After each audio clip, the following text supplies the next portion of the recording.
Hello and welcome to the Super Rugby Review Show here on New Zealand Sports Radio. Yes, we have got round 4 of Super Rugby Aotearoa and round 5 of Super Rugby AU. Wow, they're halfway through their tournament already. Doesn't that it only seems like yesterday it started, but there we go.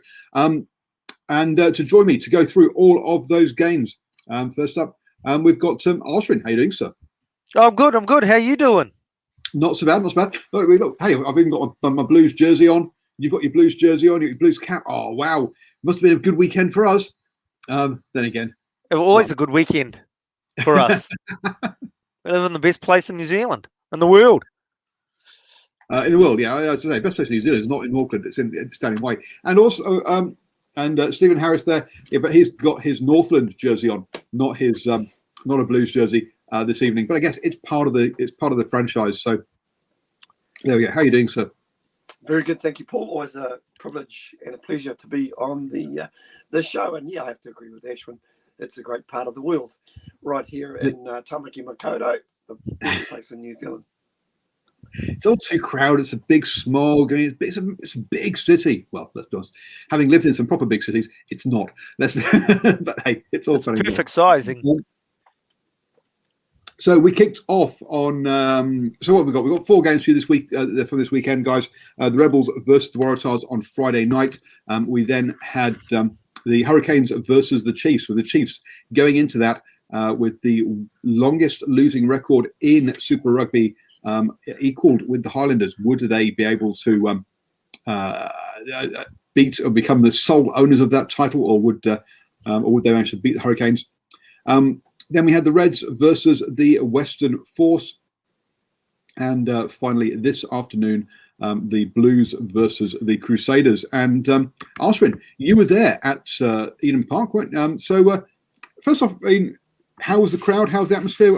I was a bit damning of the crowd the previous weekend, but that was when America's Cup was on. Was it better this weekend? Well, it's hard to tell you the truth, because we were sitting there and kickoff time came along, and it's like, oh, the crowd doesn't actually look as big as what we thought it was going to be. But by the time the game had finished, I think we would have got to 30 plus, possibly 35,000. Oh, okay. I don't know. I'm pretty suck at looking at crowd numbers, to be honest. But based on the fact that there were supposedly 15 at the Highlanders game, based on that, it looks like maybe 30, 35,000 at the Blues game. But yeah. I don't know what it looked like on TV. In the comment, it looked a lot better on the TV, which I thought I'd bring it up. See, I thought I was trying to be positive. I was trying to go on the positive side of things. I tell you what, Paul, it's a hell of a lot better than what we're watching from around the rest of the world. Big empty stadiums being played with absolutely no crowds in front of them at all. I think people have Steve. Got. Yeah, I was going to say. Yep, sorry, Karen. I was going to say, just people have got the option at the moment. I think last year was a little bit of an aberration from last year. We were all been locked down for X amount of time, and I think it was just really people's way of showing let's basically get out there. I think we've probably been through some turbulent times at the moment in terms of the economy, and I think it's just starting to bite a little bit. That's got a little bit to do with it. I know there's a heck of a lot of businesses that are struggling out there at the moment, especially restaurants, bars, etc. So yeah, I mean to say, I thought it was an okay crowd today. They said at kickoff there was around about between 23 and 25,000 there, and they did say during the commentary there were still people streaming. And listen, it's a bit of a mute point for me. I think it felt like there was. I mean, that's what I say. If it was 15 at the Highlanders game, there was definitely more than 20 or 23 at the game. Basing it on the fact that they said there was 15 at the Highlanders game, because the Highlanders game felt empty. So that's why. But it's like the stadiums aren't empty overseas, Steve. They've got big bed sheets filling up the stadium. Oh yes, I forgot. And crowd noise. I think we're just being a little bit spoiled in it. But listen, no doubt about there's a lot of interest, and I would imagine there would have been a lot of people. Sometimes I always go to the social network, and that gives you a bit of an idea in terms of how much interest there is, and you only have to look at the social network, whether you're looking on the Legion of Māori Banks or indeed the Super Rugby website, and there's a heck of a lot of comment at the moment. So I think people were basically pasted, were tuning in today. I would have been really disappointed if it had been the same number as last week. Yeah, simple as that. Yeah, Simon says here that's why we need a new waterfront stadium. Yeah, I mean to say, might as well park that one up for now because there's no money around. That's probably behind the Sky stuff. Sky. At the minute. So yeah. Well, it is Sky Stadium. Yeah. Sorry. I mean to say they get 14,000 at the Highlanders game, and it's really noisy. It's indoors. Oh, great crowd there, but it's only 14,000. But it's relevant to the space, the size. It's 14. It's 14,000 if the students turn up. Oh, absolutely, yes. Yeah. They don't turn up. They're not. Yeah, exactly. Yeah. But anyway, so folks, I thought definitely a better crowd this weekend. Still not the 40-odd thousand that they got for the Hurricanes last year though, but still I'd say a more healthy crowd than the previous week, which was when obviously we had the America's Cup. So anyway, moving on. And what we might as well do for this next section is just remove Ashwin, as he hasn't seen the Australian rugby, and get on to that then. So kicking us off on Friday, we had the Rebels versus the Waratahs. And look, I think we all came into this one expecting a comfortable Rebels win because let's be honest, the Waratahs have been pretty poor in this this season. And whilst the Rebels may not have been scoring many tries, they have been kind of they have been giving the teams like the Reds and the Brumbies a tough game. Looking at that though, but I mean, the Waratahs started this one off really well. I mean, we seem to have more line more breaks of the Rebels line defensively, more clean breaks in that first sort of 10 or so minutes. In the first 5 minutes, then both the Reds and the Brumbies did all game, but there were no points to show for it, were there, Stephen?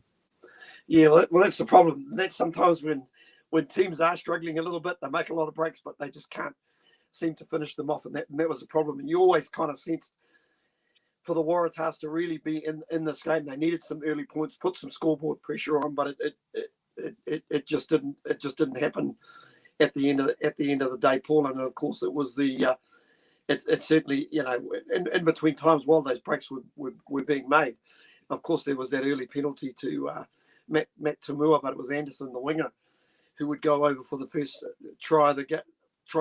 But 10-0, they're still making those inroads. But man, you've got to take your opportunities, and that was the issue for the Waratahs.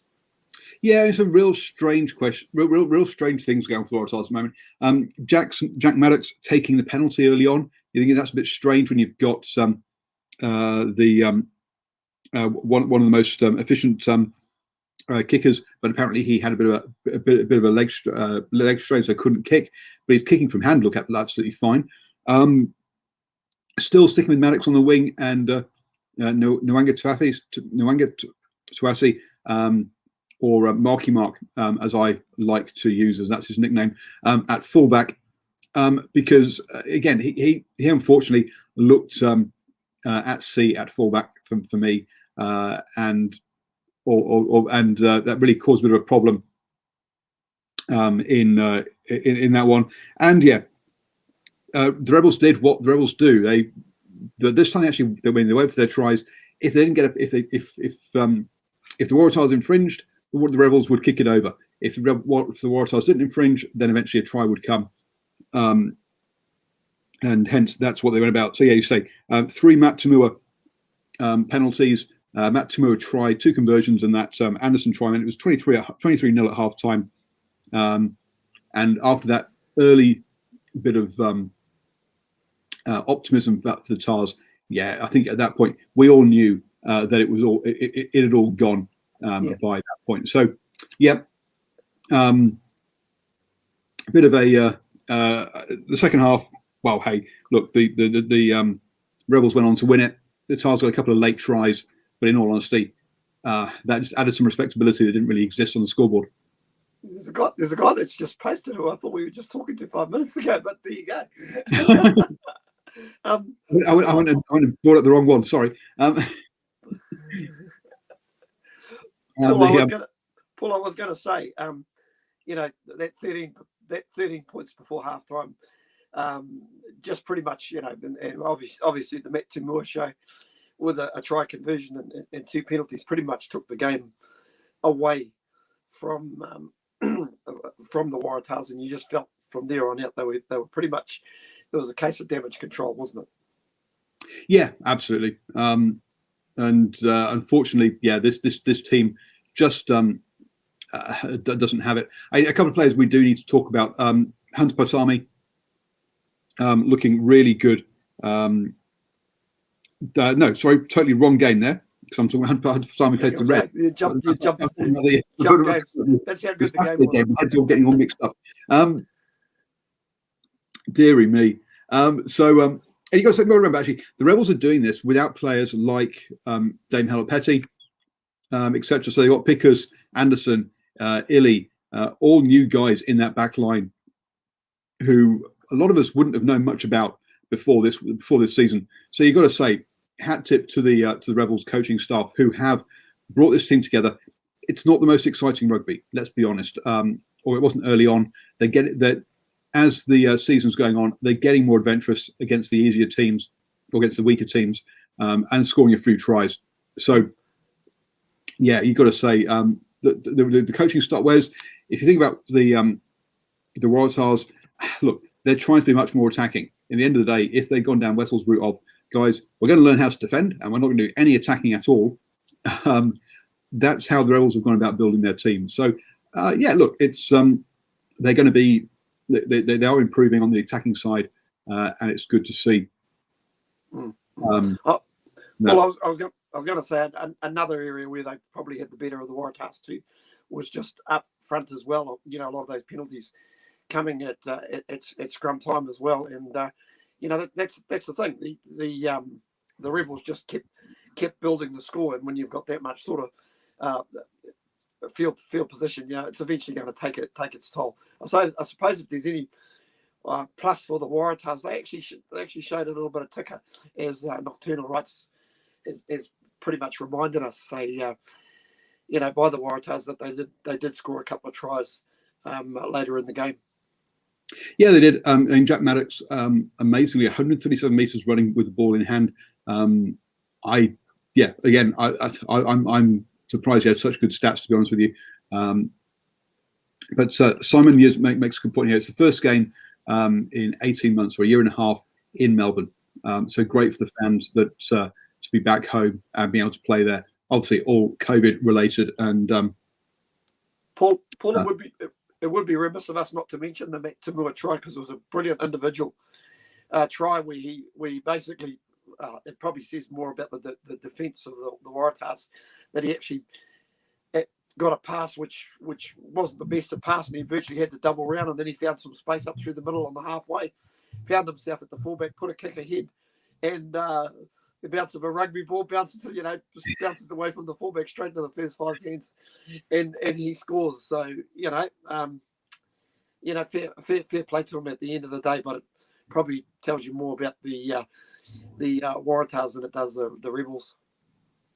Yeah, probably. As I say, you've got to say that they whilst they were dominating that first half, or in charge, as I say, it took a moment of brilliance for them to score rather than their system scoring.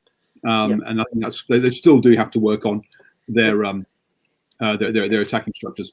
But yeah. And I was about to say, Paul, the other thing it took the Rebels. The Rebels won't exactly be pleased with this performance, because it took them another 16 odd minutes to get their next points on the scoreboard, and that came through via a long range penalty by Hodge, just under the 50 meter mark.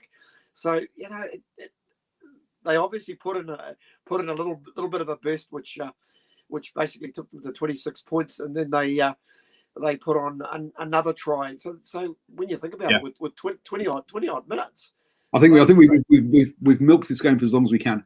They buttoned it off, shouldn't we? They buttoned it off. they buttoned off. It's fair to say. Yeah. Sorry, Rebels got the win. We expected it. Congratulations. Move on.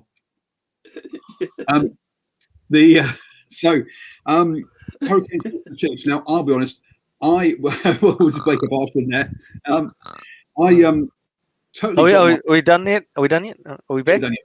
Okay, cool. Hurricanes versus Chiefs. I totally got myself all mixed up. Probably was the Bears as I was at Waihi versus Katikati versus Waihi pre-season game, doing the camera work for Waihi there on that one, and totally got myself mixed up as to what the kickoff time was. Missed the first half of the Hurricanes versus the Chiefs game. So, one of you guys, how did the game kick off? First 5 drop kicked it, and it started. Fabulous. If you looked at some of the way that Caddy restarted, that guy didn't know how to drop kick. What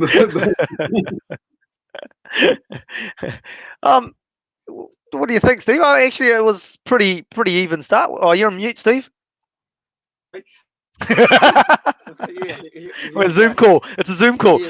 Steve, you have to take your mute off. Good on you. I was actually preparing myself just in case the cornflake was going to be on tonight and he was going to troll us. So I was going to get the mute ready just to see if it was working. It was. Just in terms of this game, the way that it started at a real high pace, and of course both teams had scored a try each after 14 minutes, and you thought, geez, it's going to be one of this game we're tackling as an option, because it actually felt like that. That's pretty much the way it started. And for Luke Campbell, it started really bad. He started with a couple of horrendous mistakes, but then he was on the back up. In the back end of a very good try where he still had to show a little bit of pace from 25 metres out, just beating Damien McKenzie to get the try. And that was converted by Barrett, and we thought, here we go. And then, of course, the Chiefs hit right back with a bit of a break during the middle. Now, the unusual thing about this was a missed tackle from Aotearoa. I forget who made the run up the middle for the Chiefs. That's right, it was Samasoni Takiaho. Who made the break up the middle. That was only after probably around about the 13th minute, and he found Caleb Trask just on the inside, and we thought, well, here we go. And then before you know it, a couple of minutes later, we saw Ricky Riccatelli charging down the flank, scoring a try. So it looked like it was going to be one of those games, and the Hurricanes looked like they were in one of those moods, didn't they, Ashwin?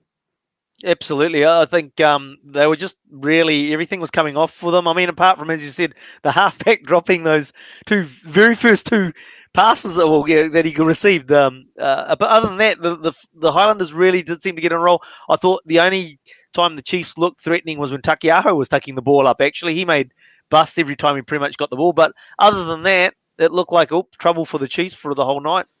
Yeah, and the other thing is, Paul, a player who's had a quiet start to the season is Nani Laumaupi, but we're actually seeing a little bit more of him in this game. You know, is look like a little bit more work rate, and he had a bit of involvement in the next try with a cross kick to Rayasi, which at the time I thought wasn't the best. Wasn't the play, but Rayasi, to be fair, is we all know what a really good athlete he is, and he basically he took the high ball and he showed a bit of strength to actually get over or force his way over in the corner, and of course Geordie Barrett kicks the conversion, and it's 26-7 before you know it. And hell's teeth, if you thought it was going to be a long night for the Chiefs, you probably would have been right, if you know what I mean. But right before halftime, Chiefs had an opportunity to get back in the game, and they had a series of chances close to the line. But credit to the Hurricanes, they held Brad Weber up over the try line, and that pretty much was the call for halftime, Paul. So 26-7, looking good for the home side. Yeah, look, my $3 was safe on the Hurricanes. I thought, hey, this is all going one way, and brilliant. I'm good again. But Ashwin. The first half showed something that we've been talking about, I think, for at least the last 2 seasons, at least, is that it's just crazy how they leave Rayasi out. I mean, I think there was a ridiculous stat, like he's had 1 game in the last 3 seasons or something. There was some really bad stat like that. And it's just like, but at the end of the day, it's just crazy because the guy, he's got class, he's got finishing power. He gets involved across the field as well. It's not like he just stays on his wing. And really, he turned a pretty average crossfield kick from Laumapi, as Steve talked about, into a try, when really that was through the hands and it was a much easier try. There was overlap for Africa there. And yeah, so I sort of think that was the big highlight for me, is the fact is that, geez, how they could be leaving Rayasi on the bench when he's a match winner, if they can create opportunities for him. Oh, there were some great signs for Salesi Rayasi as well, especially with his footwork. It's just his ability to beat players. And I thought the other real key thing during that period, it just appeared to me that the Hurricanes pack, especially at set piece time, were on top of the Chiefs. But one man who stood out for the Chiefs in that first half, in fact, a couple of who stood out was Samasoni Takiaho. I thought he was huge, tremendous with ball in hand. Gave them a lot of go forward. I also thought via the lock, the All Black lock was pretty good value. And listen, Sam Cane, I know he cops a bit of criticism from a lot of people, but boy, he was taking the ball into contact hard. But you know, some of the Chiefs, some of their more named players, Anton Leonard-Brown, making mistakes or defensive. I saw him miss a couple of tackles. Missed a couple crucial tackles. Geordie actually in the opening stanzas there basically pushed him off quite easily and went round him. And Etienne Nanai Satoro, for all his raw talent, we know how many he can beat defenders with footwork. Still got a little bit to learn in terms of defence. To be fair on that, yeah, I agree with you, Steve. I do agree with you, but I mean, to also be a little bit fair on him, it's just like the Chiefs were just shoveling that ball sideways, and he was ending up with 3 guys on him type thing. You know, he's staying on what he probably, you know, that his game development is doing what Rayasi was doing, and it's like go looking for the ball as opposed to just hanging out on your wing, because like you're getting 3 guys on you at the same time, the ball and you. They know, because the thing is that leading up to that game, I know, it's like where are the dangers in that Chiefs squad? Because until last Saturday night, there aren't that many dangers in that Chiefs squad, right? So you're basically, where are they? And Nanai Saturo was one of those weapons for them, or one of those dangers. So they definitely marked up on him to make sure that he was kept contained. Cool. What are you guys talking about? I've been digging around trying to find when last time stats for previous games, but I don't seem to be able to find what his how many games he's had per season. Okay, here we are. Yes, so so 2019, 2 starts, a bunch of subs, 5 subs. 20 last year, 1 game as a substitute. This year, 2 subs until today, or until this weekend. And let's remember, he starts in his career. Yeah, look at the form that he's had in the last 3 seasons for Auckland at NPC level. Yep. It's not like he hasn't got the runs on the board. So it's like, and it's just like when you look at the way the Hurricanes have travelled last year and travelling this year, it's like the kid's you got to put him on the field. I mean, Julian Sevilla, against Blues in that first game, put in an all right game, but geez, you got to give someone like Rayasi a start ahead of Julian Sevilla, I'm afraid, because you're going to have Houston on the other wing. Yeah, and look, if I get there's a time and a place for experienced players, and quite a few of these teams need experienced players. But yeah, I'm not sure Julian on the wing really adds a lot from experience for this team when you've already got Geordie Barrett at fullback to really look after the back 3 in that situation. So yeah, and then we have that, and then at half time.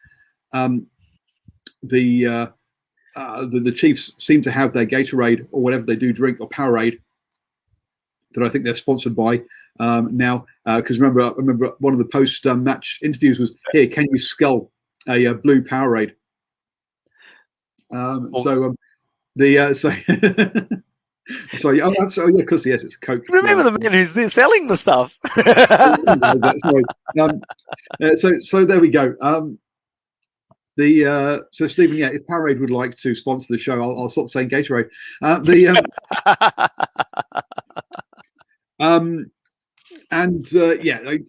Before they even managed to get their scores, DMAC had one disallowed. Tia then scored off a wonderful break by Dane McKenzie. The first one wasn't even a break, was it? It was just an offload close to the line. He then did his big break for Tia. Tia's then running along with the ball like this in one hand. For those of you watching the podcast, it's a great visual for you. I'm thinking, mate, there's no way you're going to be passing that. You're running into a cul-de-sac of 4 players, or 3 or 4 players. Get 2 hands on it and pass it. And suddenly it comes out the back of the hand as just as he's running action, comes out the back, and Brad Weber picks up and scores. And I'm like, okay, that's why he's holding it like that. No. Here's a trivia question for you. Who was the player that received the pass from Tia? The thing was, it wasn't Brad Weber because he got an offload from somebody to Brad. Yeah. It was and this we have some fantastic work from the replacement Finau running up Fat Man's alley. Basically took the pass and he offloaded to Weber, who scored. So I thought there was some wonderful support play. If we recall, Tupu Vai, I think he had an HIA and was replaced. Yes, he went off with concussion. Yeah, unfortunately. Yeah, was replaced. So listen, they obviously got a little bit of value off their bench as well. Obviously from Tia as well. So a couple of little tweaks and changes. Caleb Trask went off, and Tia. You're right, Nocturnal Rights. You're a genius, mate. Basically, those 2 went off, and there was a slight change with some of the personnel that came on the paddock, and I think that played a part. But we should give the Chiefs a rap as well, because the Hurricanes had a couple of opportunities to put this game away, where discipline for a bit let the Chiefs down, and I think the Hurricanes might have kicked to the corner, but there were a couple of really good defensive plays leading up to that first try by Tia as well. So credit to the Chiefs for that. It just seemed like they found their mojo, and I think out of those defensive plays, they found some confidence. I think they actually took confidence into the halftime break, Steve, because Brad Weber was held up right on the hooter over the line. And if it was anybody with a little bit more weight, he probably would have been able to get himself down in the tackle to score. So they did really well in the way that they constructed that opportunity just before the half. And so I think they took some good momentum, even though they didn't score, into that second half. But just one other thing, I don't think you're allowed to say Fat Man's Alley anymore, Steve. Oh, shivers. Okay. Yeah, be careful there.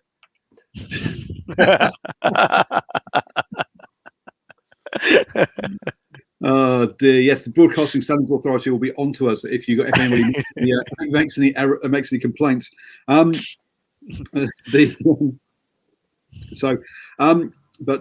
That's fine, folks. Just look, everyone, please continue making complaints about Tereo intros, and that'll keep the Broadcasting Standards Authority busy for now. Look, any publicity is good publicity. Sorry, any publicity is good publicity. Okay. Look, the Hurricanes did fight back with a line-out maul try to take the lead. Sorry, to extend. I'm getting myself all mixed up. No, line-out maul try took the lead for the Chiefs, and Geordie Barrett then had a big miss with the penalty, but then had a harder one out wide on the halfway line that he puts over to put the Hurricanes back in front. Oh, that would have been, 58 metres on the angle, right out on the junction of the halfway line. Yeah, just absolutely unbelievable strike. It's sort of that's pretty impressive. Don't forget, this is not on the elevated era High Veld. of the Veld, of the High Veld. The High Veld. So yeah, really, really good strike. And you just thought, maybe, but boy, momentum's a wonderful thing. The Chiefs get that attacking ball, and here we go again. But I have to go back. That kick was just an amazing. The one prior to that, that was just that was strange. It actually ended up halfway between the goalposts and the try line. That one, and then he backs it up with something that's more difficult and knocks it over, looking like he was basically going down the par 5, and now he's a wedge out. So great. Yeah, so good mental strength there from Geordie to be able to put that other kick to the back of his mind, because it was an absolute shocker and one of those ones that could play on a kicker's mind for several games actually. But yeah, they put that out of his mind, put the next one over. So yeah, Geordie showing his class with that one. Luke Jacobson then after a turnover from the kickoff, the Chiefs go through the phases, camp in the Hurricanes half, and Luke Jacobson goes over. Luke Jacobson also gets the turnover or gets penalty at the breakdown that gave D-Mac a chance to slot a kick to add icing to the cake, but it was or to make it 2 scores, but D-Mac missed that one. So Luke Jacobson coming into some of the kind of form that got him picked as an All Black a couple of years ago now. Yeah, just starting the fight. Just listen, the longer the game went, I think the more he came into the game. But once they definitely found that momentum, he was very, very good, especially in those crucial minutes towards the end of the game. Listen, at the end of the day, this was make no mistake, this was a very well deserved win for the Chiefs. They showed a lot of bottle to hang in there. Listen, one thing I also enjoyed, I don't know how many penalties there were in the game, but it was refreshing to see no yellow or red cards.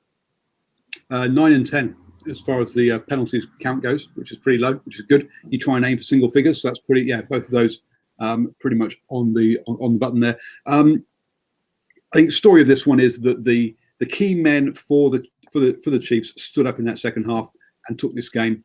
The key players for the Hurricanes went kind of a bit missing. Laumapi disappeared in that second half. Artie Surveyor didn't have a big game in that second half, and then which basically just leaves with Geordie Barrett as kind of key players for the Canes in that one. Yeah, look, the interesting comments from Gibbs at the end of the game is that they were, after the first half they were bored. I didn't quite get that's what he said on air. Wow. He goes, the team was bored. Looked like they got bored out there. It's like, what? And it's just like, hang on, that means that, Savier's the captain.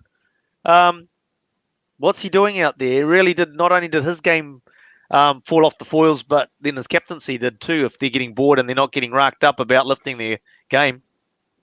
That's a good point. That's a good point, Ashwin, because it was very noticeable. Whenever there was a break, Sam Cane was always talking to his troops as well. So I know the All Black skipper does get a lot of criticism from various parts, not just his captaincy, but whether he deserves to even keep his place in the All Black side. But I think last night was just really, really an example that he is the Premier 7 and why he should be the current skipper of the All Blacks. Yeah, long-term right says, look, that Gareth Evans needs to be back for the balance in that back row of the Hurricanes. Either that or you want to start with Flanders. Maybe there's other options as well. He's been an improving player over the last couple of seasons. So yeah, playing both Surveyor and Karifi, do you really have? Is that the right kind of balance in the back row of the Hurricanes? We'll have to wait and see. Also, I think just the off the bench as well. I like Liam Mitchell as a player. He's been very good to interview with me, but I think he's more a 6 than he is a lock. Just perhaps a little lacking a little bit of grunt off their bench for the Hurricanes in this one. Whereas I think, as we've already said about Finau, players like Nankivell, Tia coming off that bench for the Chiefs had more of an impact than the Hurricanes did. Probably a good time now to ditch Ashwin again as we head back across the ditch for the for the Super Rugby game between the Reds and the Western Force. Now, I think a lot of us would have would have expected this one to be basically one-way traffic for the Reds in this one, but the Force stood up a lot better than that, and really kind of, I think, took a page from the Rebels defensive book in this one, and really did manage to cause the Reds some problems on defence, and have that spirit, where we've had this Force, obviously a brand new team, a lot of players put together. Obviously not, I mean, the Force has been around for a while, but as far as the personnel on the park goes, a lot of new players, and that always impacts you defensively because you tend to miss a lot of tackles. In this one, they made 85 of 110 tackles, or 77% tackle rate, which is appalling. But they did manage to really frustrate this Reds team in that first half. Oh, very much so. Very much so, Paul. And I think there were a couple of times their scrum actually got on top of the Reds, which, you know, we all know the Reds have got a very good scrum, but they really just wouldn't go away. I think I remember that. Recall one time they were under advantage and there was a run down the flank. So they just looked like they're identifying opportunities way better, Paul. No, absolutely, and they stuck in this one all the way to nearly the hour mark before, and it did take the Reds a bit like they did against Rebels. It took the Reds deliberately tried to run the Rebels off their feet and decided they were going to be fitter than the opposition, late scores by the Reds yet again were required to win at this one. As I messed up and talked about Hunter Paisami in the first game, well, I should be talking about this one. He had a cracking game and really has now nailed himself on as a Wallabies starter. The question is he in a sign 12 or 13, and who is going to join him in that midfield combination? So you've got to say that the Reds with O'Connor still playing some adding a bit of experience to that back line, where you've got such a young combination with Paisami, Pataya, Vunivalu, who is in his first year in rugby union, Dori Assisi, who I've, to be honest, had never heard of until this game. Especially you've got Jock Campbell at fullback, who is again not an old guy, and James O'Connor with kind of the two kind of experienced heads in here trying to run this team around. But so you've got to say James O'Connor captaining this team really, really well, and leading this young team fantastically. Yeah, I've got to say, Paisami, I think we'll try that push the Reds out to about 19, 16 that he scored, and that was off a dummy and basically caught the little Argentinian halfback out with just a straight dummy. So you've just got to make the tackle, and to get beaten by a dummy like that, I thought was a little bit disappointing. But the Reds are one of those sides. When they get their mojo, they can score tries from anywhere. Yeah, Vunivalu's starting to show some of the reason why they went over to Rugby League to get him. So 14-3 at halftime. The Force did really well to say at 14-3 they could have really folded, but they fought back in that first half to make it just a 1 point game at halftime. Even took the lead at the beginning of the second half, and were I say 19-all after 56 minutes with another penalty by McIntyre. But look, one of the problems this Western Force have had has been also scoring tries as well. And that's one thing this Reds team can do. So unsurprisingly, see Jock Campbell score the try to win it just before with about 30 minutes to go. Yeah, and once again that came off some good work from Suliasi Vunivalu, our convert that's come over from the Melbourne Storm, just showing his strength. I mean, as we spoke about him, big rocks and diamonds. You thought he was more rocks last week, but I think there was a few more diamonds thrown in this week. So he just showed some really, really good skills along the way. And the Fijian lock number 8 also catches the eye as well, who's in the Queensland Reds. Yeah, I think he might have even there. he's very good. Yeah, absolutely. So yeah, knocks on the right in the live chat there. Look, it really now is kind of what is that centre midfield going to look like for the Wallabies? Are they going to go with O'Connor, Paisami, Pataya, or are they going to go with O'Connor, Tamua, Paisami? We'll have to just see how that all pans out. Me personally, Paul, I'd like to see Tamua, Paisami, and of course Pataya would basically be my choices in the midfield. I just like the fact that I know James O'Connor's got the whole leadership going on, but I think defensively, Tamua does most things right. We all know he's a good defender. We also know that he can take a tackle as well. I can think back to one of the games where he got absolutely smashed, but still soldiered on. He's a very good footballer. Paul, we would probably be remiss of us just to have a quick look at the table as well.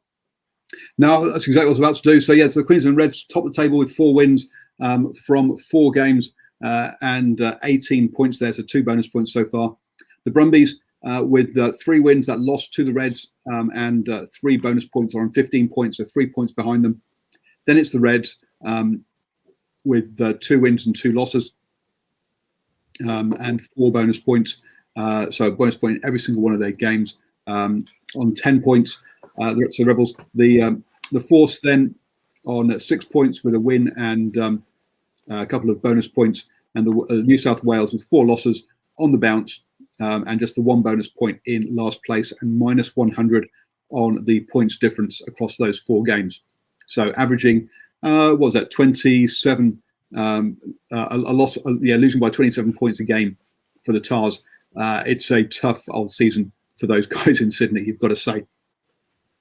And I think, look, we're going to see the Queensland Reds or the Brumbies going to top the table. They're going to be playing the Rebels in that in the semi-final, and the final is going to be those 2 Reds and Brumbies. It's is how it's going to pan out. It's I think that order. The only thing that might change is first and second, third, fourth, and fifth are going to stay the way they are for the rest of the season. So then, hello, Ashwin. We'll let you come back. We're going to talk about Blues versus the Crusaders, and you were sat behind the posts, weren't you? I was sat behind the posts, and it was not a bad. As I think, who was it? Batman said it was actually a pretty good game, I thought. And this is like, jumping to the end result, but not too disheartened in the way that the Blues played. I think that would have been a good learning curve for them, and they've actually seen areas of the game which they need to tighten up, and they're basically, I think they've got the capability. They'll go away from that game believing that they've got the capability to tip the Crusaders over. And also, lots of learnings, in that one, to use that horrible language. Well, not so much the learnings, but I think it's not learnings, actually. I think the learnings were actually minimal. The learnings were, as Steve alluded to offline, as the coaches got probably more learnings out of it than the players did, actually. But what the players would have built as a self-belief is like, oh, wow, we actually do this, and this really well. We just got to do more of it. We're in the money. They're not a long way away. The scoreline, I don't think, reflects how the game actually went at the end of the day. No, and I think what we saw though was that in that first half, the Blues dominated possession and territory, but once they're in the 22, they struggled to score points or score tries. We had a series of scrums where they would get a penalty. They couldn't score. They would give away a penalty, and then one of the Crusaders would do a silly thing like push one in the head, so the penalty would get reversed. Then we'd have another penalty, another scrum where the Blues again won a penalty, and each time they're just not getting over that line, but keep going back to choosing a scrum at penalty time. Eventually, they lose the penalty. They lose the penalty at the scrum time, and that pressure gets relieved. Whereas the Crusaders, if we look at their scores, they would go into the opposition 22, especially early on. So they had like 47 seconds in the 22 compared to 2 minutes by the Blues, and yet they'd scored 3 times, whereas the Blues had only scored like once. and you kind of like, and they were leading. You're like, yeah, okay. That again, that clinicalness, that ability to turn pressure into points was a key difference in this one. Listen, guys, I'll share a conversation that I had with the high performance guy from Northern Rugby yesterday. He just filled me in that Rennie Ranger has been released from the Crusaders.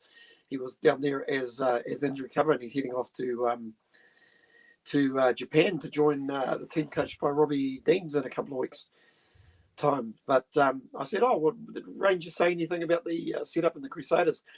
And he said he was just staggered at the amount of time that they put into attention to detail. He said basically most mornings, guys were on iPads. It was pretty much like classroom.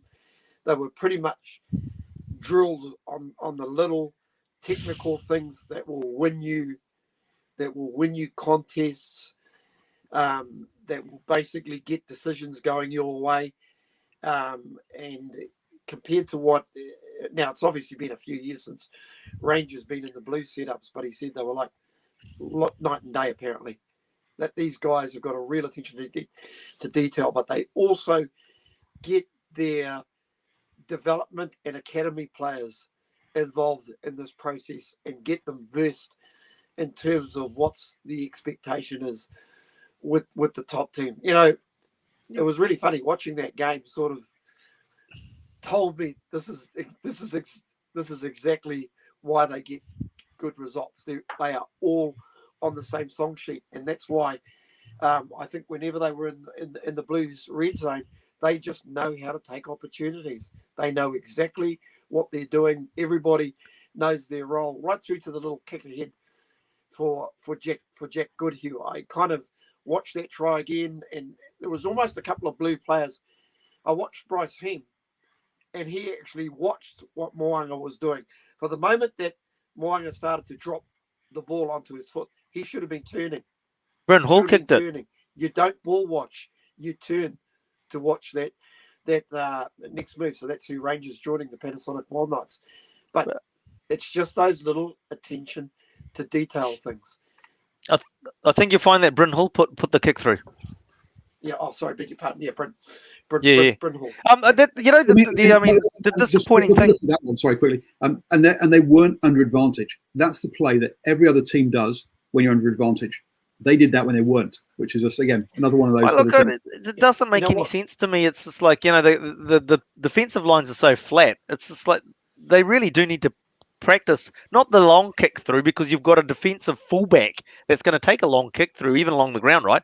It's the one that just goes through the line, because effectively they're right on the try line, so it's just gone through the line, right? That's what they need to do. How many times have you seen teams under advantage and they'll kick to the crosswing?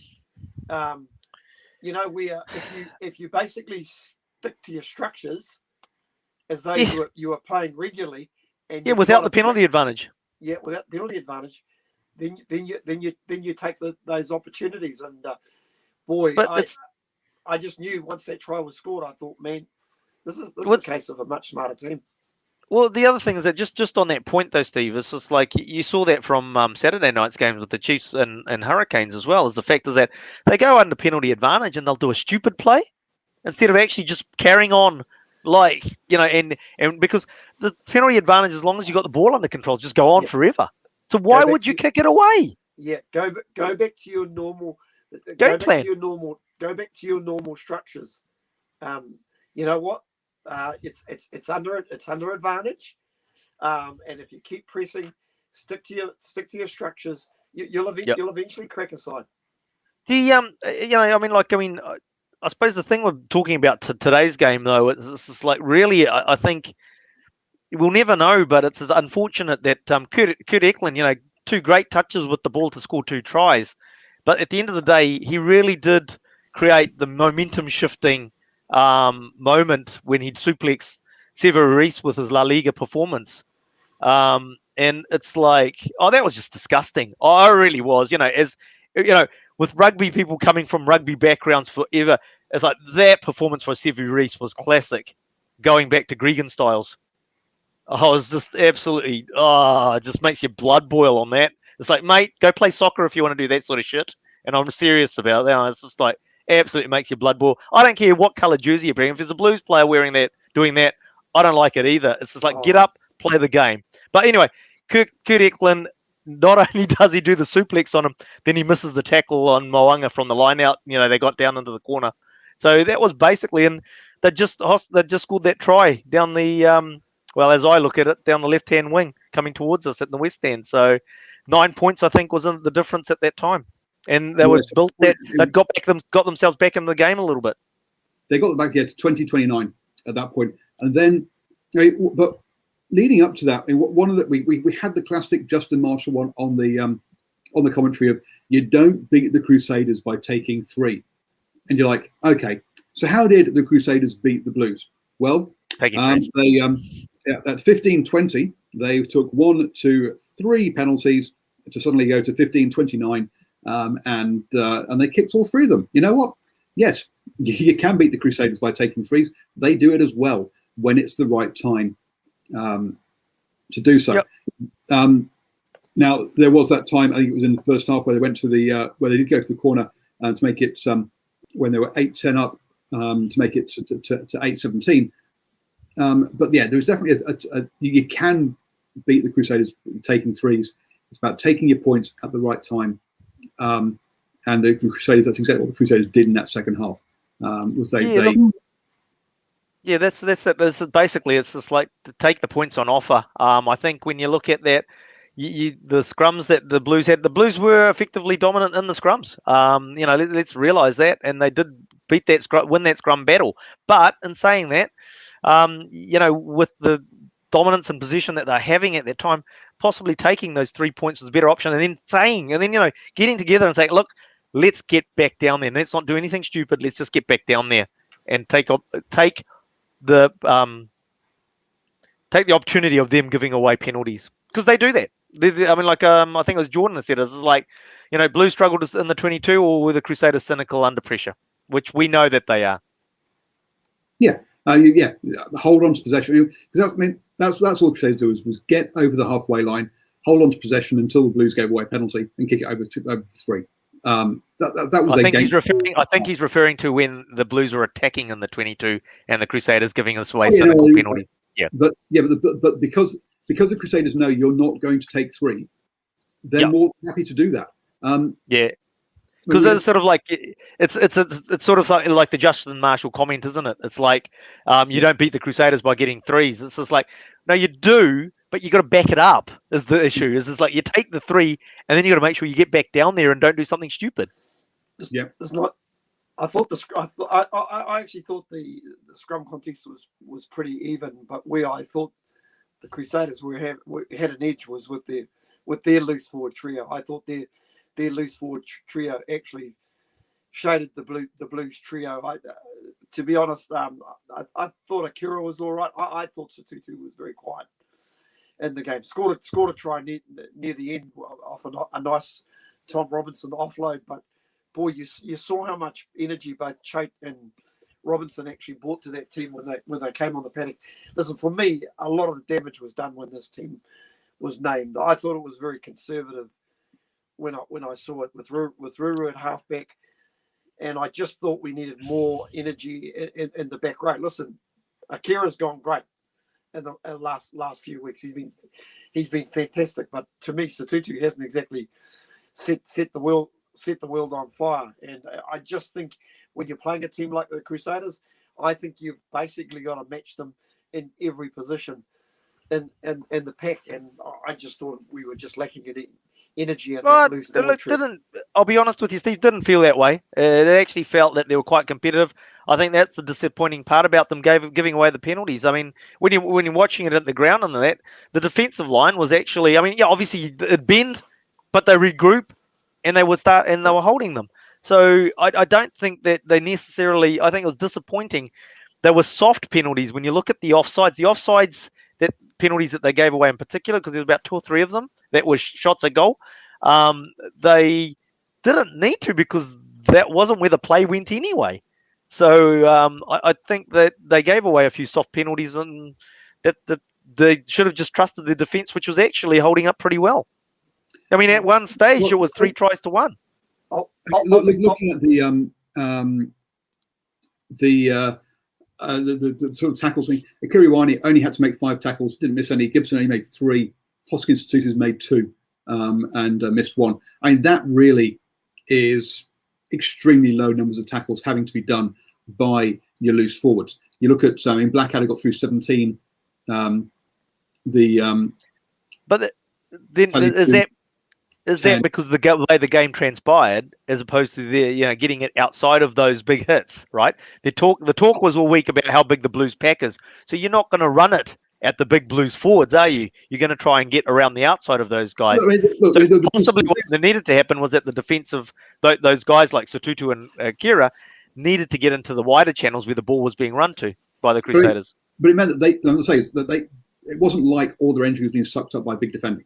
They had they made 88 tackles out of 100 and out of 106, so 83%. Okay, whereas the Crusaders nearly twice as many, 161 tackles from 182, 88%. So the Blues had plenty of ball in this game to win this one. Those big ball carriers, as you say, didn't get across the gain line in the way that we've seen them in other ones. And defensively, the Crusaders did a job. At halftime, guys, I didn't think for a minute the Blues were going to win that game. But then, Steve, to be fair, I didn't feel that we were going in favourites into that game, right? The end of the right. So it's no different at a hard time.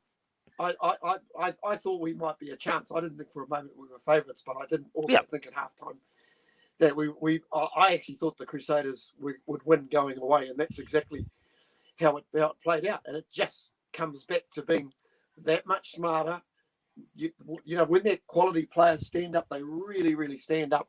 I think the Blues coaches missed a trick. I think they needed to go to the bench far earlier. Jonathan Ruru. Yep, absolutely. Jonathan Ruru has somehow, in the last year, become the preferred halfback. When you've got 2 other halfbacks that are way more skillful, got better passes, got better game management, got better high kicks. You saw it with Christie. Christie added something soon as he came on the paddock, but man alive, he only had 24 minutes to basically to put together something. I just think it was real conservative selections. That's pretty much what I've posted. And then the Bryce Hem selection. Absolutely. Again, really conservative. Totally conservative. You've got Joseph Nepkins, who is an outstanding young talent. My God, you've also got Emoni Narawa. Once again, real good finisher. A lot of pace. You've got. I think it's you're right. I think they just got caught in that conservative mindset, and the fact is that. Look, we're building momentum, and I don't think they took massive steps backwards today by any means, to be honest. But they're building momentum, and so they were too scared to risk young players. But the reality is that you only win if you take a chance. You've got to take risks to get the chocolates. Basically, it's in life. The people that get ahead in life are the ones that take risk, and that's no different. It's no different to this. You got to take a risk to break it open, basically. But with your comment about the halftime one with you, I think the Blues had their worst period before halftime. Straight up, before halftime. Before halftime, I thought they'd lost I thought they were on the ropes. They needed to get into the sheds. They needed to get a talking to, and that they kind of lost the plot in that last 10 minutes after a decent start. It felt like they started well. The Crusaders figured them out. They kind of got flustered in that section. I thought they played the second half much better. Okay, fine. They still lost it, but I didn't see them lose the plot or get flustered. Not lose the plot in an angry way, but kind of disjointed in the way they were before halftime. That's what I based the Crusaders going away and winning on. What I saw 10 minutes before halftime, I could see they were underpumped. The halftime could not come soon enough for them, and I actually thought to myself, man, if the Crusaders start the second half, they will just take points on offer, build scoreboard pressure, keep it ticking over. But Steve, I think that it comes back. Actually, more so, I actually think that the coaches dropped the ball on this one a bit. because when you look at it, they actually had some good firepower on the bench, and they didn't use it early enough. Right? I mean, like, yeah, it's like even with Carl, he came on pretty late in the game too. Now, he's played he started the game, so we know that it's not like a fitness issue or anything. It's like, surely you've got fresh prop on there, you'd bring him on there, because one thing that period when they had in the second half where they were really good in attack, they actually started to, instead of throwing it wide and trying to bust the Crusaders wide, they started to go take it up the guts a bit more, to break it and up the around the fringes a bit more before they threw the ball wide. And Actually, Stefan Mittenson makes a good point. He says, it doesn't matter who you've got on the wing, how much ball are they going to get, how much ball did Caleb get. Stefan, part of your problem is your centre.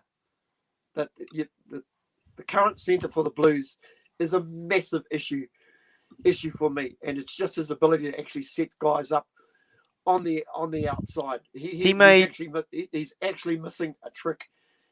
He made 2 or 3 clean breaks, and then basically got shut down because he couldn't connect with his insides or outsides.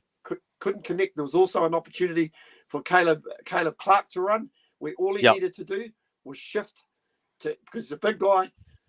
Jimmy, shift. He'll commit 2 guys because he's a big guy, and there was space on the outside. He just ran everybody.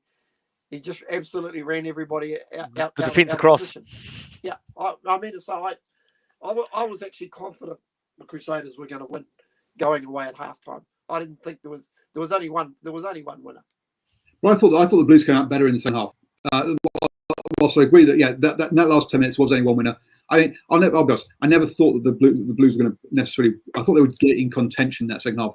Well, if the things that you've got to be in contention in the last 10, and then anything can happen. Yeah. That's what you will basically, and it's the thing. Hey, look, that is a capable team to stay in touch, that you can then hope for the bounce of a ball or something to go your way in that last 10. And as I said, until the Eklund super fix, it's like they had sort of closed that gap with that great try down the left flank or right flank for them. And offer Tuangapasi. Look, we know if you go into a clear out and you catch someone's head, you're going to get carded. For some reason now we have this new one, which is he clipped the face, or rather than actually hitting the face, apparently, and therefore it was a yellow rather than a red. Whereas previously we've just been said, was there contact to the head? Yes, you're off. So interesting. I think the on-field decision might save him. Paul. Yes, I think so. Paul, there were signs. Now the Blues have made a lot of improvements in certain areas, but to me there were signs during the game, especially when they were going backwards. All of a sudden, the players who basically progressed and are playing much better rugby started reverting to type, especially with penalties, not rolling away from rucks quick enough when they actually had plenty of time to roll away from the rucks. I'm not going to name any names; they know who they are. But I was thinking to myself, man, these are players who in the past who used to do that sort of thing, got better at it, but not doing it again.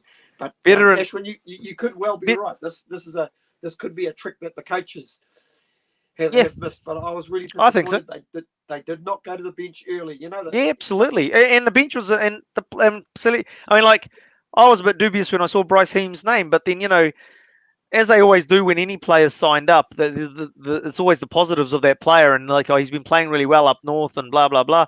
But I was sort of thinking, geez, he's an old player. That's the only way you can put it.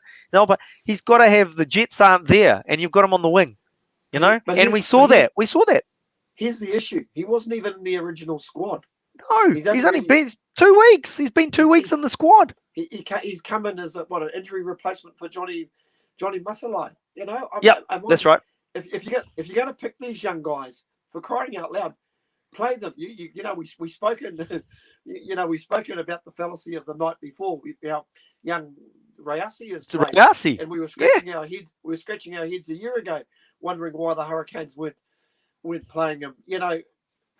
I don't know. The likes of your Netkins and Narawa are very, very good players. But at the end of the day, I suppose we probably focusing too much on the Blues, because man, there was some really good performances from the Crusaders, and man, none better than Cody Taylor. God. Interesting, isn't it? Because you go back a couple of years, and this is like Dane Coles was our number one All Blacks hooker, and Cody Taylor was daylight. And this year in particular, I mean, like he last year wasn't bad for him, but this year in particular, he's sort of gone up another level.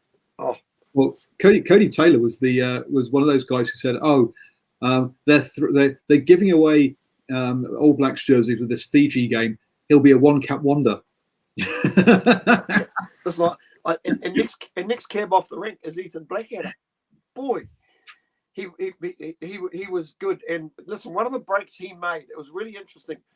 It was off a line out after a mistake that Jonathan Ruru has made, and to try and rectify his mistake, he tracked the first five like an open side would, when he should have actually been tracking across in that second cover.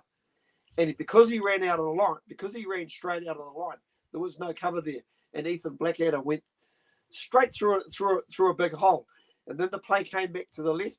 And I think Josh Goodhue made a really, really good tackle on, it was the fullback, Will Jordan. Fantastic tackle. Drove him backwards. And who was there on the wrong side of the ruck trying to hook the ball back? Jonathan Ruru. And I'm thinking to myself, there's a guy who's just completely lost his head, trying to make right all the mistakes that he's made wrong. He's just made in that play.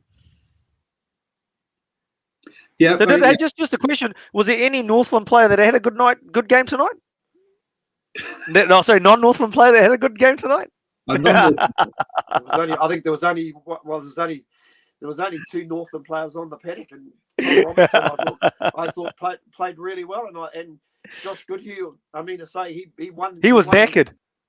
He won his line out ball, and he did his fair share of work. But there were fellas with much bigger reputations, who I've got to say, mate. To be honest, I tell you what, when you saw Josh Goodhue coming off the field, you could see that he was spent. He'd put in a big shift on the field. Yeah, absolutely. He was. Yeah. There's a lot of people that sort of question why he's in the side, but there is a reason. I mean to say, he can scrum. He adds real value to their scrum. Now you could have started with Derry, or you could have started with Tueti Mariner, who I thought was actually really good. He was good when he carried really well when he came on. So to me, they've actually got their locking mix reasonably correct at this stage. But in Akira and Satutu, do you want to have the same sort of player on the field? I don't know. You know, to me, it's a coach's call.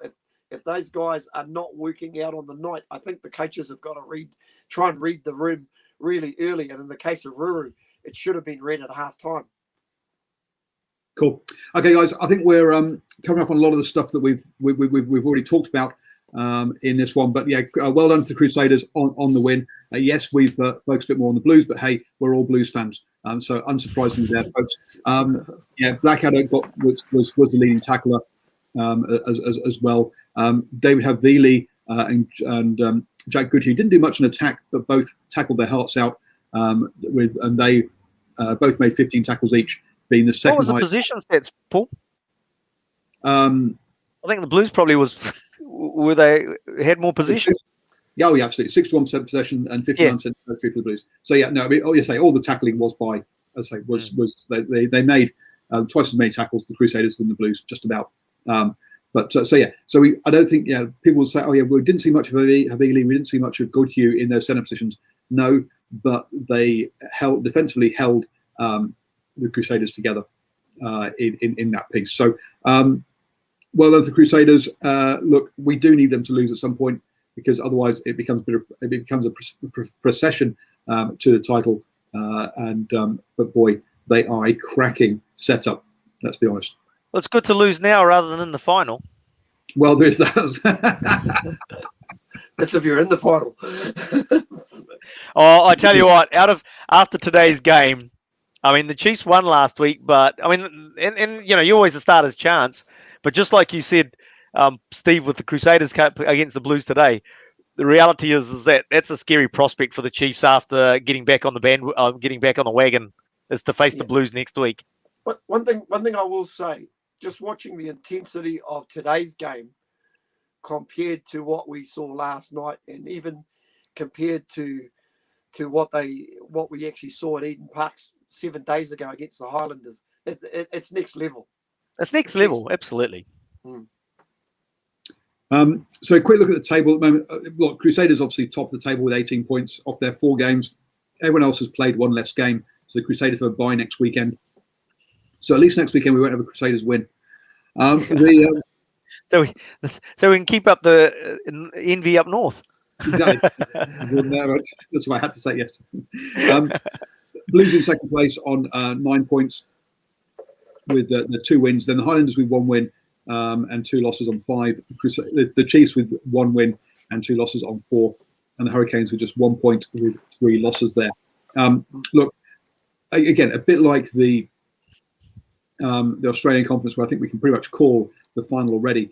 It's the Blues are looking very good for that second spot.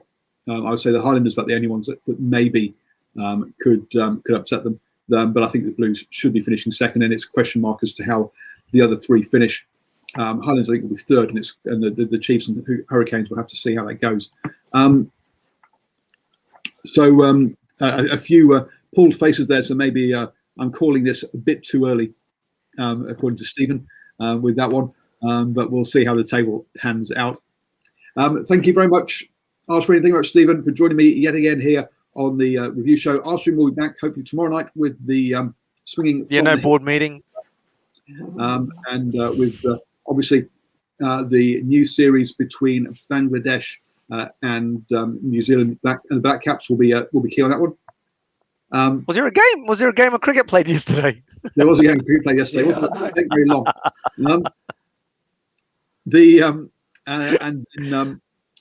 On Tuesday we'll have the Driving Wall show where we might cover off a bit of the Six Nations that's been going on as well in that one. So do stick it around here on New Zealand Sports Radio for all the shows that are coming up.